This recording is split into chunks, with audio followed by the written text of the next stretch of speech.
ارے بلال جا کر دیکھ تو صحیح، تیرا ابا کہاں رہ گیا ہے؟ گلی کی نکڑ میں دکان سے اسے دودھ لانے کو بھیجا تھا، اب تو پانی پتی بھی ابل ابل کر آدھی رہ چکی ہے، نہ جانے وہ دودھ لینے شہر چلا گیا ہے جو ابھی تک واپس نہیں آیا۔ نازیہ صحن میں بنی ہوئی مٹی کے چولہے کے پاس بیٹھی تھی، لکڑیاں فوراً دیگچی کے نیچے سے ہٹاتی ہوئی اپنے بڑے بیٹے بلال کو مخاطب کر کے کہنے لگی، شام کا وقت تھا اور اس وقت یہ لوگ لازمی چائے پیا کرتے تھے، مگر کتنی ہی دیر ہو چکی تھی، 2 قدم کا تو راستہ تھا، نہ جانے یہ اکبر کہاں رہ گیا تھا۔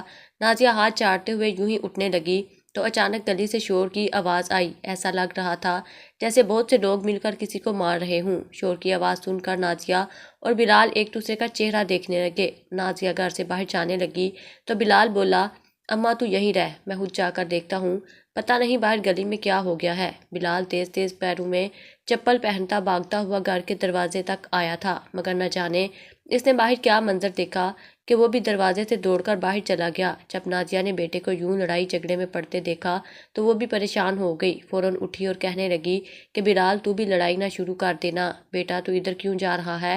اسے تو اپنے بیٹے کی فکر ستانے لگی تھی، کہیں وہ بھی نہ اور لوگوں سے لڑ پڑے۔ اس بات سے انجان کے باہر آہر ہو کیا رہا ہے۔ بہت تیزی سے گھر کے بیرونی دروازے تک پہنچی تھی، مگر جیسے ہی باہر کا منظر دیکھا تو ٹھٹک کر رہ چکی تھی، کیونکہ سامنے گلی کے کئی مرد اکبر کو پکڑ کر مار رہے تھے۔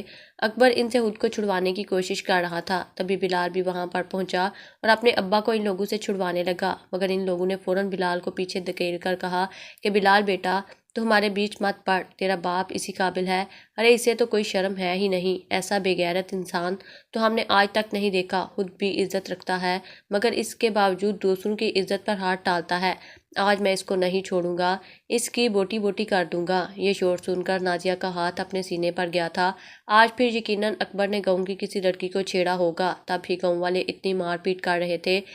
بلال تو شرمندہ سا ہو چکا تھا، مگر اپنے باپ کو مار کھاتا ہوا بھی نہیں دیکھ سکتا تھا، فوراً ان لوگوں کے آگے ہاتھ جوڑ کر کہنے لگا کہ چاچا مت مارو میرے ابا کو، ان کی طرف سے میں معافی مانگتا ہوں، بس آئندہ یہ ایسے نہیں کریں گے، بس خدا کے واسطے پھر ابا کو چھوڑ دو۔ وہ یوں ان لوگوں کی منتیں سماجتیں کرتا ہوا اپنے ابا کو چھڑوا کر گھر تک لایا تھا۔ گاؤں کے لوگ پیچھے کھڑے اکبر کو ابھی تک گالم گلوچ دے رہے تھے۔ اکبر جو کچھ دیر پہلے مار کھا رہا تھا، گھر آتے ہی فوراً شیر ہو چکا تھا، انہیں گالیاں دینے لگا، کہنے لگا کیسے کمینے لوگ ہیں، مجھ پر الزام لگاتے ہیں، ارے میں تو اپنے دھیان میں دودھ لینے جا رہا تھا، راستے میں اس صحاوت کی بیٹی مجھے دیکھ کر اشارے کرنے لگی تو اس میں بھلا میرا کیا قصور ہے؟ ارے میں تو اس سے کہہ رہا تھا کہ جا بی بی اپنا کام کر، میرے اپنے بچے مجھ سے بڑے ہو چکے ہیں، ارے جوان جہان بیٹی ہے میری، کیوں میری زندگی برباد کر رہی ہے؟ لیکن نازیہ اب تیرا شوہر ہے ہی اتنا خوبصورت کہ اس عمر میں بھی جوان جہان لگتا ہے، تو اس میں میرا کیا قصور ہے؟ تبھی اس لڑکی شبو کے ابا باہر آ گیا اور دیکھ صحاوت نے میرا کیا حال کیا۔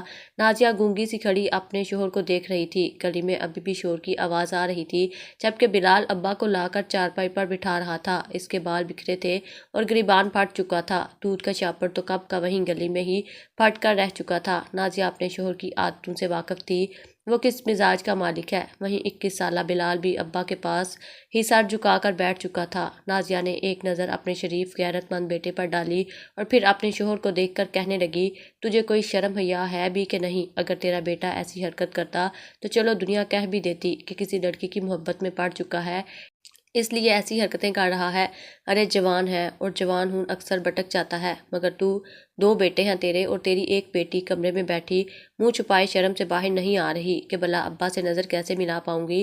کبھی تو اپنی بیٹی کی سہیلیوں پر نظر گاڑے ہوتا ہے تو کبھی کسی کے ساتھ ٹھڑک پن کی انتہا کر رہا ہوتا ہے، تجھے شرم ہے کہ نہیں؟ کیا یہ تربیت دے رہا ہے تو اپنی اولاد کو؟ یہ تو شکر ہے کہ میری اولاد نے مجھ سے ہی تربیت اور پرورش پائی ہے، تیری طرح بگڑے نہیں ہے، ورنہ نہ جانے کیا ہوتا، قوم والے تو ہمیں کب کا دھکے مار کر اس گھر سے نکال چکے ہوتے، ارے اس قوم میں تجھ سے زیادہ تو تیرے اس بیٹے بلال کی عزت ہے۔ نازیہ کی آنکھوں میں آنسو آ چکے تھے، جبکہ جانتی تھی کہ اس کی باتیں اکبر ایک کان سے سن کر دوسرے کان سے نکال دے گا، اسے فرق ہی نہیں پڑتا تھا، وہ تو اپنی ہی مستی میں رہنے والا آزاد سا انسان تھا۔ نازیہ کو اپنا ماضی یاد آنے لگا، جب وہ نئی نئی بیاہ کر اکبر کے ہاں آئی تھی، اکبر اس کے ساتھ اتنی پیار بھری باتیں کرتا، ایسے مکھن لگایا کرتا کہ نازیہ ہواؤں میں اڑنے لگتی، اس کی خوشی کی کوئی انتہا نہ رہتی۔ عورت سے تو اگر اس کا شوہر پیار کے 2 بول بول دے تو وہ تو جیسے اس پر اپنا سب کچھ ہی وار بیٹھتی ہے، کچھ ایسا ہی حال نازیہ کا بھی تھا، اسے تو لگا تھا اسے بڑا ہی محبت کرنے والا اسی کا ہو کر رہنے والا شوہر ملا ہے، مگر اس بات سے انجان تھی کہ ایسی میٹھی میٹھی باتیں کر کے عورتوں کو بہلا کر اپنی باتوں میں پھنسانا تو اکبر جیسے بندے کا بہترین پسندیدہ مشغلہ ہے۔ نازیہ کو اپنے شوہر پر آنکھیں بند کر کے اعتبار ہو چکا تھا۔ وہ تو یہی سمجھتی تھی کہ اس کا شوہر اس کا دیوانہ ہے، اس کے علاوہ کسی اور عورت کی طرف آنکھ اٹھا کر بھی کبھی نہیں دیکھ سکتا، مگر یہ صرف اور صرف اس کی غلط فہمی تھی۔ جب ایک روز اس نے خود اپنی آنکھوں سے اپنے شوہر کو کسی عورت سے فون پر بات کرتے ہوئے دیکھا تھا، الفاظ سے صاف تھا کہ وہ کسی لڑکی سے ہی بات کر رہا ہے۔ جو اس نے اپنے شوہر سے سوال کیا تو وہ فوراً مکر گیا، کہنے لگا کہ اے پگلی، میں تو اپنے دوست سے بات کر رہا تھا، بھلا کسی عورت سے بات کر سکتا بھی ہوں۔ یہ سن کر نازیہ اندھا یقین کر چکی تھی، مگر ایک روز اس نے باقاعدہ اس عورت کا نام بھی فون پر بات کرتے ہوئے اکبر کے منہ سے سن لیا تھا۔ نازیہ کے سر پر تو گویا آسمان ٹوٹ پڑا تھا۔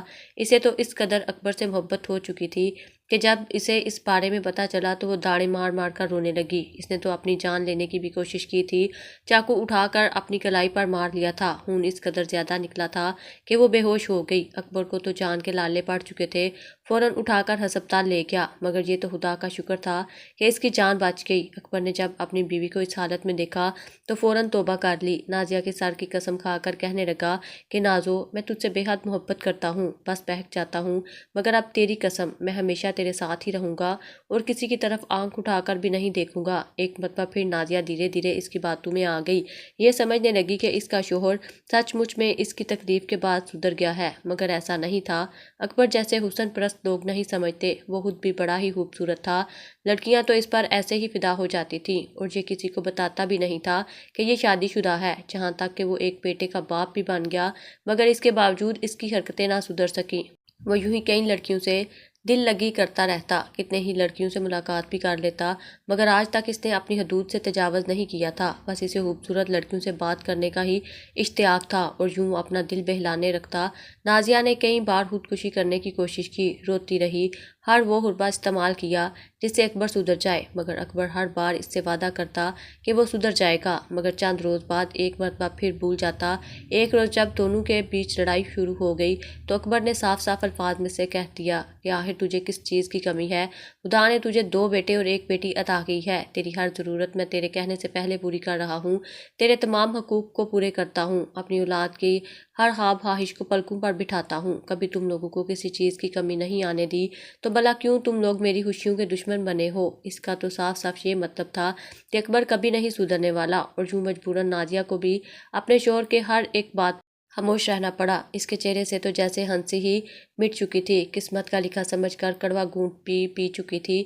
یوں ہی وقت گزرتا گیا اور بلال بڑا ہوتا گیا۔ بلال کو جب اسکول چھوڑنے کے لیے اکبر جاتا تو وہاں پر بلال کی استانی سے بھی اس نے چکر چلا لیا تھا۔ استانی بھی جیسے اکبر کی گرویدہ ہو چکی تھی، اکبر کے پاس تو مہارت ہی ایسی تھی، وہ بات ہی ایسے کرتا تھا کہ بس ہر کوئی یہی کہتا کہ کاش یہ میرا شوہر ہوتا۔ یہ بات بلال سے بھی ڈکی چھپی نہ رہی تھی۔ اس نے جب ایک مرتبہ اپنی استانی اور ابا کو بات چیت کرتے دیکھا تو گھر آ کر اپنی اماں کو بتایا۔ یہ سن کر تو پہلی مرتبہ غصے میں نازیہ نے بیلن اٹھا کر اکبر کے سر پر دے مارا تھا۔ اکبر کے ماتھے پر چوٹ لگ چکی تھی اور خون بہہ نکلا تھا، مگر اس کے باوجود اکبر چھپ کر رہ گیا، کئی روز تک منہ چھپائے پھرتا رہا۔ جو بھی پوچھتا تو یہی کہتا کہ بس کام کرتے ہوئے چوٹ لگ گئی تھی۔ دھیرے دھیرے نازیہ کے دل سے بھی اکبر کی ساری محبت ختم ہو چکی تھی۔ اس نے تو پہلے ہی پتہ چل چکا تھا کہ اس کا شوہر صرف اس کا نہیں بلکہ کئی عورتوں سے دل لگا چکا ہے، اور ایسے مرد کے لیے اس کے دل میں کوئی جگہ نہیں تھی۔ وہ تو بس اپنی اولاد کی محبت میں دن گزار رہی تھی۔ بلال کی بھی شادی کی عمر ہو چکی تھی، اس کے بعد دوسرا بیٹا نواز اور بیٹی ہینا بھی جوان تھی، مگر اکبر کو اس سے کوئی فرق نہیں پڑتا تھا۔ سامنے ہی گھر میں سخاوت نامی ایک شخص اپنے بیوی بچوں کے ساتھ اسی گھر میں رہنے لگا تھا۔ سخاوت کی بڑی بیٹی شبنم، جسے پورے گاؤں میں شبو شبو کہہ کر بلایا جاتا تھا، بڑی خوبصورت اور تیز ترار قسم کی لڑکی تھی۔ وہ تو اکبر کو دیکھ کر ہی اس پر دل ہار بیٹھی تھی، حالانکہ اس کی عمر صرف 22 سال تھی، مگر وہ اس اکبر پر دل ہار بیٹھی تھی جس کا اپنا بیٹا 21-22 سال کا تھا۔ بہرحال دل کے ہاتھوں کچھ ایسے مجبور ہوئی کہ خود ہی اکبر سے باتیں کرنے لگی۔ اکبر کی تو خوشی کی کوئی انتہا نہ رہی، وہ تو یوں ہی دل لگی لگانے کی خاطر وقت گزارنے لگا۔ جب بھی موقع ملتا شبو سے بات کر لیا کرتا۔ اکثر شبو تحفے کی ڈیمانڈ کرتی تو وہ اپنی طرف سے پیسے نکال کر اس کے لیے مہنگے مہنگے تحفے بھی لے آیا کرتا تھا۔ آخر ایک روز شبو خود اکبر سے کہنے لگی کہ تم مجھ سے شادی کر لو۔ یہ سن کر تو اکبر کے ہوش اڑ چکے تھے، کہنے لگا تیرا دماغ سیٹ ہے شبو، تیرا باپ وہ مچھر تو میری جان ہی لے لے گا، اور ویسے بھی میری بیوی اور بچے جوان ہیں، بھلا اس عمر میں شادی کیسے کروں گا اور تمہیں کہاں رکھوں گا؟ میری بیوی تو تجھے جان سے ہی مار دے گی۔ یہ سن کر شبو کہنے لگی کہ تو فکر کیوں کرتا ہے اکبر، میں اپنی اماں کا سارا زیور اور نقدی لے آؤں گی، ہم یہ گاؤں چھوڑ کر ہی کہیں اور چلے جائیں گے اور اپنی نئی زندگی شروع کریں گے۔ اکبر کو بھی اس عمر میں جوان جہاں بیوی مل رہی تھی۔ نازیہ کا حسن کب کا زائل ہو چکا تھا، نہ ہی وہ اسے اب زیادہ بات کرتی تھی۔ یوں شبو کا مل جانا اس کے لیے کسی نعمت سے کام نہ تھا۔ وہ فوراً مان گیا۔ اگلے ہی روز وہ بڑا حشاش بشاش دیکھ رہا تھا۔ نازیہ کو تو ویسے ہی دال میں کچھ کالا لگنے لگا، مگر وہ خاموش رہی۔ اسے روز اکبر ایسا گیا کہ وہ آپس پلٹ کر ہی نہ آیا۔ رات اندھیری ہو چکی تھی، فون ملاتے تو آگے سے نمبر بند جاتا۔ وہیں پڑوس سے ایک چیخ اٹھی تھی کہ شبو گھر سے بھاگ گئی۔ ارے کوئی شبو کو ڈھونڈو، شبو کہاں گئی؟ کسی نے اغوا کر لیا، یہود ہی کسی سے بھاگ گئی۔ ایسی افواہیں سن کر سب سے پہلے بلال اور نازیہ کے دل میں ٹھیسیں سی اٹھی تھی۔ دونوں ماں بیٹے نے ایک دوسرے کا چہرہ دیکھا تھا، شرم کے مارے گھر سے باہر بھی نہیں نکل رہے تھے، کیونکہ شبو اکبر کا قصہ تو ویسے ہی گاؤں میں پھیلا ہوا تھا۔ ارے کچھ روز پہلے ہی تو صحاوت خود اپنی بیٹی اس کے ساتھ دیکھ کر اکبر کی پٹائی کر رہا تھا، مگر جیسے ہی دونوں ماں بیٹا گھر سے باہر آئے تو گلی کا ایک بچہ صحاوت کو پوری تفصیل سے بتا رہا تھا کہ چاچا میں تو تیری بیٹی کو روز کھیتوں میں اکبر چاچا کے ساتھ ملتے ہوئے دیکھتا ہوں، دونوں کتنی ہی دیر بیٹھ کر پیار محبت والی باتیں کرتے رہتے ہیں۔ ایک روز تو میں نے یہ بھی سنا تھا کہ شبو باجی اکبر چاچا کے ساتھ شادی کرنے کا پلان بھی بنا رہی تھی۔ یہ سن کر صحاوت سر پکڑ کر بیٹھ چکا تھا۔ اس کے غصے کی یہ انتہا تھی کہ وہ بلال کو وہیں پکڑ کر مارنے لگا۔ صحاوت کی بیوی کو جب یہ پتہ چلا کہ بیٹی نقدی اور زیور لے کر عزت کی دھجیاں اڑاتے ہوئے جا چکی ہے تو مارے غصے کے وہ نازیہ کو ہی پکڑ کر مارنے لگی۔ وہ باری بھرکم ہٹی کٹی عورت اور بیچاری نازیہ سوکھی پتی سی، اسی کی تو جیسے جان ہی نکلنے والی تھی۔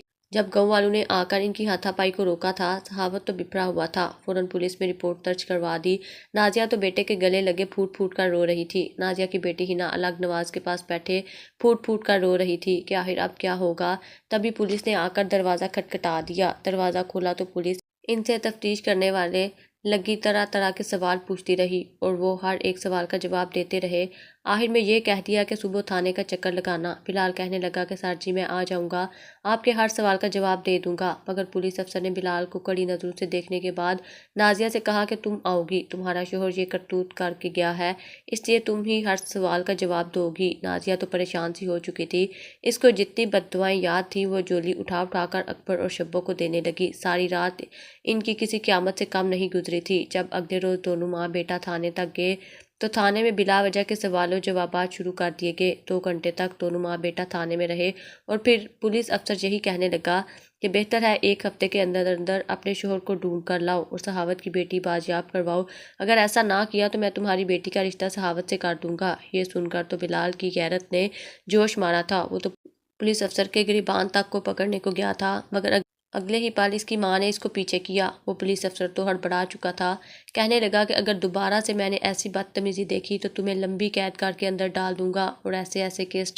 ڈالوں گا کہ کبھی باہر کی ہوا بھی نصیب نہیں ہوگی۔ نازیہ اس پولیس افسر کے سامنے ہاتھ باندھنے لگی، لیکن آخرکار پولیس افسر کا غصہ ٹھنڈا کرنے کے لیے نازیہ کو اپنے ہاتھ میں موجود منہ دکھائی کی سونے کی انگوٹھی جو کسی زمانے میں اکبر نے اسے دی تھی وہ اتار کر پولیس افسر کو دے دی۔ تب جا کر پولیس افسر کا غصہ ٹھنڈا ہوا تھا۔ دونوں ماں بیٹا واپس آ چکے تھے۔ گھر آ کر ہنا کو کیا بتاتے کہ پولیس افسر نے کیا شرط رکھی ہے۔ بلال اور نواز دونوں گھر سے نکل جایا کرتے اور ابا کو ڈھونڈتے رہتے، مگر وہ تو جیسے دوسری دنیا میں ہی گم ہو چکے تھے۔ دونوں بیٹے تو باپ کی وجہ سے ذلیل ہو کر رہ گئے تھے۔ پورے گاؤں والے ان پر تھو تھو کر رہے تھے۔ 1 ہفتہ تو جیسے ہی چٹکی بجاتے ہوئے گزر چکا تھا۔ اگلے ہی صبح پولیس افسر مولوی صاحب کے ساتھ وہاں پر موجود تھا، کہنے لگا کہ بس فیصلہ تو برابر پر ہوگا، جس طرح اکبر صحاوت کی بیٹی کو بھگا کر لے گیا ہے اسی طرح اب صحاوت تمہاری بیٹی سے نکاح کر کے اسے اپنے باپ کے کیا بھگتنا پڑے گا۔ یہ سن کر تو نازیہ کی حالت غیر ہو چکی تھی، وہ ہاتھ جوڑتی رہ گئی۔ بلال اور نواز تو ویسے ہی ابا کو ڈھونڈنے کے لیے گھر سے جا چکے تھے، کوئی بھی مرد موجود نہ تھا اور پولیس والوں کے سامنے تو ویسے بھی کسی کی چلتی تھی۔ آخر صحاوت نے باری رقم دے رکھی تھی۔ صحاوت کی بیوی تو جیسے پہلے ہی آستینے چڑھائی بیٹھی تھی کہ یہ لڑکی میرے گھر آئے اور میں اس سے ہر ایک بات کا بدلہ لوں، اس سے اس کی ماں کے سامنے ایسی اذیتیں دوں کہ یہ لوگ یاد رکھیں کہ کسی کی بیٹی بگانے کا آخر کیا نتیجہ ہوتا ہے۔ نازیہ تو بے قصور ہی پس چکی تھی۔ وہیں ہنا کا تو رو رو کر برا حال تھا۔ زبردستی پولیس افسر نے اپنی نگرانی میں سخاوت اور ہنا کا نکاح پڑھا دیا تھا۔ ہنا تو داڑے مار مار کر رو رہی تھی، مگر اب کیا کر سکتی تھی؟ یہ تو اس کے باپ کے کارنامے تھے جو بیچاری اولاد کو بھگتنا پڑے تھے۔ سخاوت گھسیٹتے ہوئے ہنا کو وہاں سے اپنے گھر کی جانب لے گیا۔ کسی میں جرأت نہ تھی کہ وہ سخاوت کو روک سکتا۔ بیٹے بھی گھر نہ تھے۔ بیٹی کو یوں جاتے دیکھا تو نازیہ کو دل میں شدید درد اٹھا تھا۔ وہ وہیں ہارٹ اٹیک آنے سے گر کر مر چکی تھی۔ بیچاری ہنا کی تو ایڑیاں گھسیٹنے کی وجہ سے پھٹ چکی تھیں۔ وہیں اس سے گھر لے جاتے ہی اس کا استقبال جوتوں اور لاتوں سے کیا گیا تھا۔ وہ بیچاری معصوم سی بچی سخاوت کی بیوی کے ہتھے چڑھ چکی تھی۔ اس سے تو نہ جانے کب تک یہ ظلم سہنا تھا۔ وہیں بیٹے رات کو جب گھر واپس آئے تو گھر میں ماں کی میت پڑی تھی۔ بہن تو ادھ مری سخاوت کے گھر بیٹھی تھی۔ جیسے ہی سارے معاشرے کا علم ہوا تو دونوں بھائی تو جیسے بس داڑے مارنے لگے، اپنی ماں کو اٹھانے لگے۔ ان پر تو دوہری قیامت ٹوٹ پڑی تھی۔ سخاوت نے ہنا کو اس کی ماں کا آخری دیدار بھی کرنے نہیں دیا تھا۔ دونوں بیٹوں نے اپنی ماں کو منو مٹی تلے دفن کیا۔ ساری رات دونوں ماں کی قبر کے پاس بیٹھے رہے۔ آخر کس کے پاس جاتے اور اس ظلم کا انصاف مانگتے؟ ان کی بہن الگ اذیت سے دوچار تھی۔ پولیس والے بھی سخاوت کے ساتھ تھے۔ کوئی بھی ان کے حق میں بات نہیں کر سکتا تھا۔ صبح ہوئی تو دونوں نے فیصلہ کیا کہ جو بھی ہو جائے وہ ہر حال میں اپنی بہن کو واپس لے کر آئیں گے، یا پھر خود کو پھانسی سے لٹکا کر خود سے لکھ جائیں گے کہ ہمارے مرنے کی وجہ ہمارا باپ اور یہ سخاوت چاچا ہے۔ یہ سوچ کر مارے جوش کے جو ہی دونوں گھر کی جانب آنے لگے تو راستے میں ان کو اپنا باپ مل گیا، جو کہ بڑا ہی خوش سودا سلف لے کر شاید اپنی نئی بیوی کے پاس جانے والا تھا۔ راستے میں بیٹوں نے دیکھا تو حقارت سے ان کی آنکھیں کھلی تھیں۔ باپ کے پاس گئے تو باپ ٹھٹک گیا۔ بیٹے کچھ کہتے اس سے پہلے اکبر بولا کہ دیکھو بیٹا، میں نے نکاح کیا ہے، کوئی گناہ نہیں۔ شبو نے اپنی مرضی سے مجھ سے نکاح کیا، میں نے اس سے زبردستی نہیں کی۔ مگر بلال کہنے لگا کہ ابا اماں کا آخری سانس چل رہا ہے، ہو سکے تو آ کر اماں کا آخری دیدار کر لو۔ یہ سن کر سارا سودا اکبر کے ہاتھ سے گرا تھا۔ وہ تو یہی سوچ رہا تھا کہ جیسے ہی معاملہ ٹھنڈا ہوا تو کچھ روز بعد واپس اپنے گھر نازیہ کے پاس چلا جائے گا اور شبو کو بھی وہیں رکھے گا۔ دونوں بیویاں خوش باش رہیں گی اور وہ بھی، مگر نازیہ کے خراب طبیعت کی خبر سن کر وہ دوڑا دوڑا بیٹوں کے ساتھ گھر آیا تھا۔ گھر آیا تو گھر بالکل خالی پڑا تھا۔ ہڑبڑا کر کہنے لگا کہ نازو کدھر ہے؟ بیٹے کہنے لگے وہ مر چکی ہے، ساری رات ہم اپنی ماں کی قبر پر بیٹھے رہے ہیں۔ وہیں سخاوت کو بھی پتہ چلا چکا تھا کہ اکبر کی آواز اس کے گھر میں گونج رہی ہے۔ تبھی اس کی نظر پورے گھر پر پڑی اور کہنے لگا کہ ہنا کہاں ہے؟ میری بچی کدھر ہے؟ اسے تو ماں سے بڑی ہی محبت تھی، وہ ٹھیک تو ہے نا؟ مگر اگلے ہی پل بلال نے جو کچھ ہوا سب کچھ ابا کو بتایا تو اکبر تو جیسے صدمے کے وہیں زمین پر گر چکا تھا۔ وہ تو جوش میں ہوش کھو بیٹھا تھا۔ یہ سوچنا ہی بھول چکا تھا کہ اس کے اس قدم کے بعد اس کی اولاد اور بیوی کو کیا کچھ سہنا پڑے گا۔ تبھی سخاوت ہاتھ میں بندوق لیے گھر میں داخل ہوا تھا۔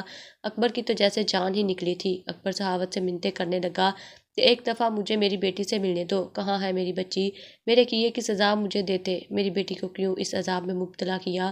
وہیں باپ کی آواز تو پڑوس میں ہنا تک بھی گئی تھی۔ روتے ہوئے اجڑی حالت میں وہ اپنے باپ کے سامنے آئی تو اکبر کو اپنے دل میں درد کی ٹیسیں اٹھی تھی۔ وہ کچھ کہتا اس سے پہلے ہی سخاوت نے اس کے سینے میں گولی مار دی تھی۔ اکبر مر چکا تھا۔ یہ منظر دیکھ کر ہنا بے ہوش ہو چکی تھی، جبکہ بلال اور نواز ابا کی طرف دوڑے تھے۔ جیسے ہی ہنا کو ہوش آیا تو سخاوت نے اسے وہیں پر کئی گواہوں کی موجودگی میں طلاق دے دی تھی اور پھر اپنی بیوہ شبو کو لے کر آ کر جو اس کا حشر کیا، یہ بھی پورے گاؤں سے ڈکا چھپا نہ رہ سکا۔ بہرحال اکبر نے اپنے دل بہلانے کی خاطر سب کچھ اجاڑ کر رکھ دیا تھا۔